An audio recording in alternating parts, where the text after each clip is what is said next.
మీరు ఇండివిడ్యువల్‌గా life lead చేయాలంటున్నారు కదా! ఆ! నాకు ఒక లేడీకి అదెలా సాధ్యమవుతుందండి?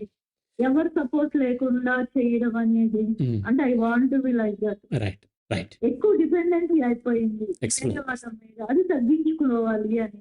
ఎక్స్‌ప్లెయిన్ చేస్తాను. లేడీకి సాధ్యపడదన్నారు. మరి మేల్ అందరూ ఇండిపెండెంట్‌గా, ఇండివిడ్యువల్‌గా బ్రతుకుతున్నారా? వాళ్ళు కూడా బ్రతకట్లేదు. ఇక్కడ ఇండిపెండెంట్ అంటే మనము పొరపాటు నేను ఎక్స్‌ప్లెయిన్ చేస్తాను. మ్యూట్ చేయండి మీరు. సో, హ్మ్.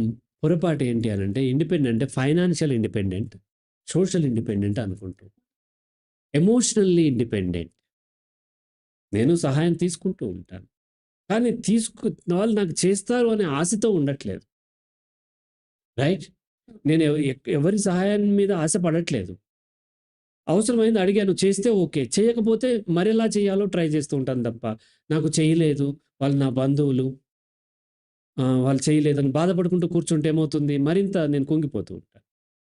కాబట్టి ఎక్స్‌పెక్టేషన్ లేకుండా ఉంటే చాలు మీరు ఇండిపెండెంట్ అయిపోతారు.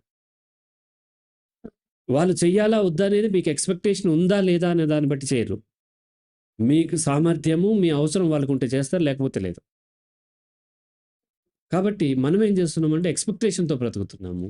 ఎక్స్‌పెక్టేషన్ వదిలేసేసి మీ పని మీరు చేసుకొని వీలైనంత వరకు వాకింగ్ చేసి గతంలో మీరు చాలా ఆరోగ్యంగా కూడా చాలా ఇబ్బంది ఉండేది. దాన్ని దాటి మీరు చాలా వచ్చారు. కదమ్మా! చాలా ఇండిపెండెంట్ అయ్యారు. మరింత వీలైనంతగా అంటే కంప్లీట్ ఇండిపెండెంట్ 'హరిరాఘవ్' గారిలాగా ఉండాలి, ఇంకొకరిలాగా ఉండాలంటే సాధ్యపడకపోవచ్చు. కాదనట్లేదు. కానీ వీలైనంతగా ఇండిపెండెంట్ అయ్యే ప్రయత్నమే శారీరకంగా, మానసికంగా, సామాజికంగా ఉండే ప్రయత్నమే చేస్తూ ఉండాలి. అవసరమైనప్పుడు అడుగుతాము. చేస్తే ఓకే. చేయకపోతే ఇంకేం దారుందో అది వెతుక్కుంటాం మనం. రైట్ అమ్మా? అది లైన్. ఆ లైన్‌లో పని జేయాలి. రైట్. అది. వెల్కమ్.